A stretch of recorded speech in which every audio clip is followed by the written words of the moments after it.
ಸ್ವಾಗತ ನಿಮ್ಮ ಶ್ಯಾಮ್ನ ಕಿಚನ್ಗೆ. ನಾನಿಲ್ಲಿ ಒಂದು ಫಿಶ್ ಕರಿ ಮಾಡೋಣ ಅಂತ ಇದ್ದೀನಿ. ಅದಕ್ಕೆ ಈರುಳ್ಳಿ, ಹಸಿರು ಮೆಣಸಿನಕಾಯಿ, ಟೊಮೆಟೊ ಎಲ್ಲ ಕಟ್ ಮಾಡಿ ಇಟ್ಕೊಂಡಿದ್ದೀನಿ.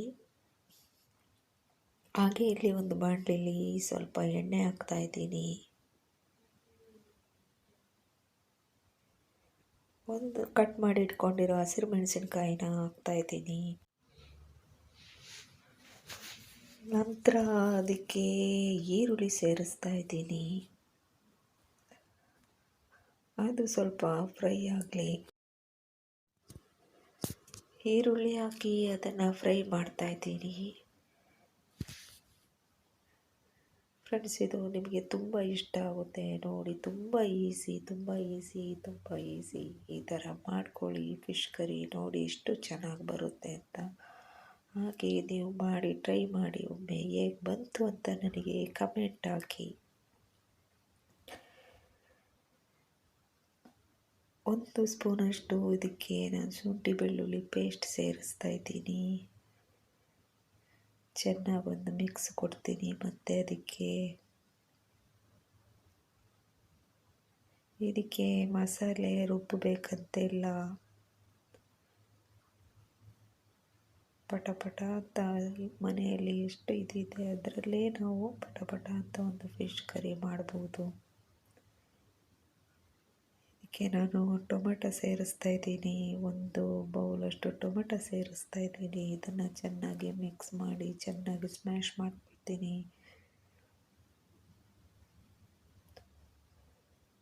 ಫ್ರೆಂಡ್ಸ್, ನೀವು ಒಮ್ಮೆ ಮಾಡಿ ನೋಡಿ ಹೇಗೆ ಬಂತು ಅಂತ ನನಗೆ ಕಮೆಂಟ್ ಹಾಕಿ. ಹಾಗೆ ನನ್ನ ಚಾನಲ್ನ ಸಬ್ಸ್ಕ್ರೈಬ್ ಆಗೋದು ಮರಿಬೇಡಿ. ಇದಕ್ಕೆ ಒಂದು ಸ್ವಲ್ಪ ಉಪ್ಪು ಸೇರಿಸ್ತಾ ಇದ್ದೀನಿ. ಉಪ್ಪು ಸೇರಿಸಿದರೆ ಟೊಮೆಟೊ ಬೇಗ ಸ್ಮೂತ್ ಆಗುತ್ತೆ. ಹಾಗಾಗಿ ಸ್ವಲ್ಪ ಉಪ್ಪು ಸೇರಿಸ್ತಾ ಇದ್ದೀನಿ. ಉಪ್ಪು ಸೇರಿಸಿ ಒಂದು ಮಿಕ್ಸ್ ಕೊಟ್ಟು ಚೆನ್ನಾಗಿ ಬೇಯಿಸ್ಕೊಳ್ತಾ ಇದ್ದೀನಿ. ಚೆನ್ನಾಗಿ ಬೆಂದ ಮೇಲೆ ಇದನ್ನು ನೋಡಿ ಯಾವ ರೀತಿ ಬೇಯಬೇಕು ಅಂದರೆ ಫುಲ್ಲು ಸ್ಮೂತ್ ಆಗಬೇಕು ನೋಡಿ. ಈ ರೀತಿ ಬೇಯಬೇಕು. ಇದು ಈ ಥರ ಆಗಬೇಕು. ಈ ಥರ ಆದಮೇಲೆ ಇದಕ್ಕೆ ನಾನು ಖಾರಕ್ಕೆ ಅನುಗುಣವಾಗಿ ಚಿಲ್ಲಿ ಪೌಡರ್ ಸೇರಿಸ್ತೀನಿ.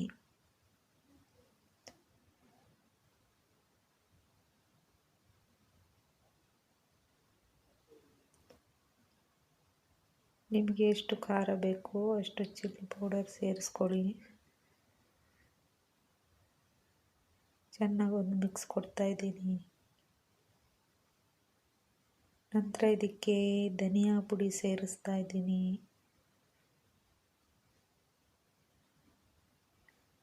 ಮತ್ತೆ ಚೆನ್ನಾಗಿ ಒಂದು ಮಿಕ್ಸ್ ಕೊಡಿ.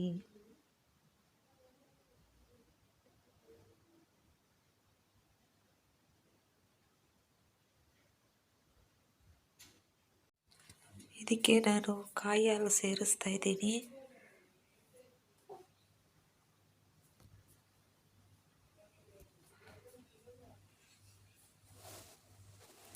ಕಾಯಿ ಹಾಲು ಸೇರಿಸ್ಬಿಟ್ಟು ಚೆನ್ನಾಗಿ ಒಂದು ಮಿಕ್ಸ್ ಕೊಟ್ಬಿಡಿ. ಚೆನ್ನಾಗಿ ಮಿಕ್ಸ್ ಕೊಡ್ತಾ ಇದ್ದೀನಿ. ಇದಕ್ಕೇನು ಹೆಚ್ಚು ಐಟಮ್ ಏನು ಬೇಕಾಗಿಲ್ಲ ಫ್ರೆಂಡ್ಸ್. ಇದಕ್ಕೆ ಜಾಸ್ತಿ ರುಬ್ಬಬೇಕಂತೆಲ್ಲ ಮಸಾಲೆ ಐಟಮ್ ಜಾಸ್ತಿ ಹಾಕಿಲ್ಲ.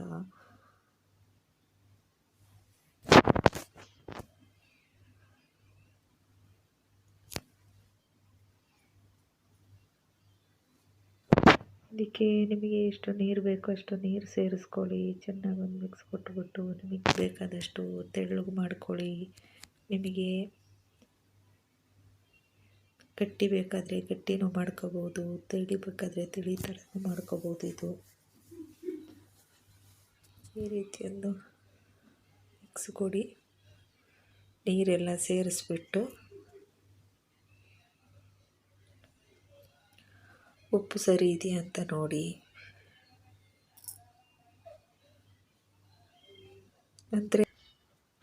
ನಂತರ ಅದಕ್ಕೆ ಲಿಂಬೆಹಣ್ಣು ಸೇರಿಸಿ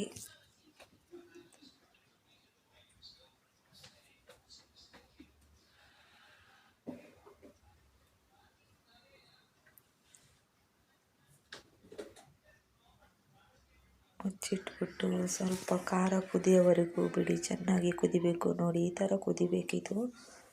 ಈ ಥರ ಕುದ್ಮೇಲೆ ಇದಕ್ಕೆ ನಾವು ಒಂದೊಂದೇ ಫಿಶ್ ಹಾಕೋಣ. ನೋಡಿ ಈ ಥರ ಆಗಿದೆ ಇದು. ಇಷ್ಟು ಗಟ್ಟಿ ಇಟ್ಟಿದ್ದೀನಿ ನಾನು. ನಿಮಗೆ ಬೇಕಾದರೆ ನೀವು ಯಾವ ರೀತಿ ಬೇಕು ನಿಮಗೆ ಅಷ್ಟು. ತುಂಬ ತೆಳುವಾದರೂ ಚೆಂದ ಆಗೋದಿಲ್ಲ. ಮತ್ತು ಕೆಲವರಿಗೆ ತೆಳು ಅಂದರೆ ಇಷ್ಟಪಟ್ಟು ತಿಂತಾರೆ. ನನಗೆ ಇಷ್ಟು ಬೇಕು. ಇದು ದೋಸೆಗೆ, ಇಡ್ಲಿಗೆ, ಚಪಾತಿಗೆ ಎಲ್ಲದಕ್ಕೂ ಆಗುತ್ತೆ ಇದು. ನೋಡಿ ಈ ರೀತಿ ಬಂದಿದೆ ಇದು. ಚೆನ್ನಾಗಿ ಕುದ್ದಿದೆ ಇದು. ಇದಕ್ಕೆ ನಾವೀಗ ಮೀನು ಸೇರಿಸೋಣ. ಒಂದೊಂದೇ ಮೀನು ಇದು ತೊಳೆದು ಅರಿಶಿಣ ಉಪ್ಪು ಹಾಕಿಟ್ಟಿದ್ದೆ ನಾನು. ಮೀನು ಸೇರಿಸ್ತಾ ಇದ್ದೀನಿ.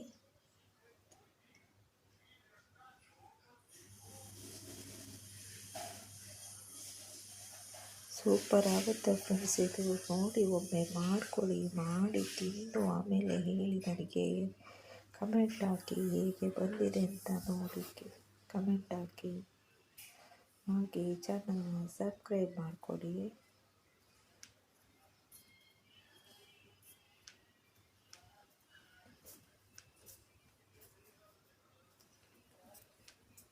ಹೀಗೆ ನಿಧಾನಕ್ಕೆ ಅದನ್ನು ಒಳಗಡೆ ನೋಡಬೇಕು. ಆಮೇಲೆ ಈಗ ಮುಚ್ಚಿಡಿ. ಇದಕ್ಕೆ ಕೊತ್ತಂಬರಿ ಸೊಪ್ಪು ಆಮೇಲೆ ಕರಿಬೇವಿನ ಸೊಪ್ಪು ಹಾಕ್ಬಿಟ್ಟು ಸ್ವಲ್ಪ ಹೊತ್ತು ಹಾಗೆ ಬಿಡಿ, ಕುದಿಲಿಕ್ಕೆ ಹಾಗೆ ಬಿಡಿ.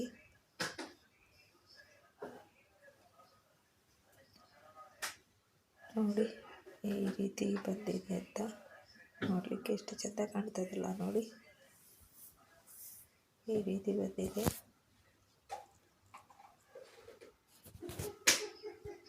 ಇದು ಸೌಟು ಹಾಕಿ ನೀವು ಕಲಿಸ್ಬೇಡಿ. ನೋಡಿ ಈ ಥರ ಮಾಡಿ. ಈ ಥರ ಮಾಡಿದರೆ ಸೌಟು ಹಾಕಿದರೆ ಮೀನೆಲ್ಲ ಕಲಸಿ ಹೋಗ್ತದೆ.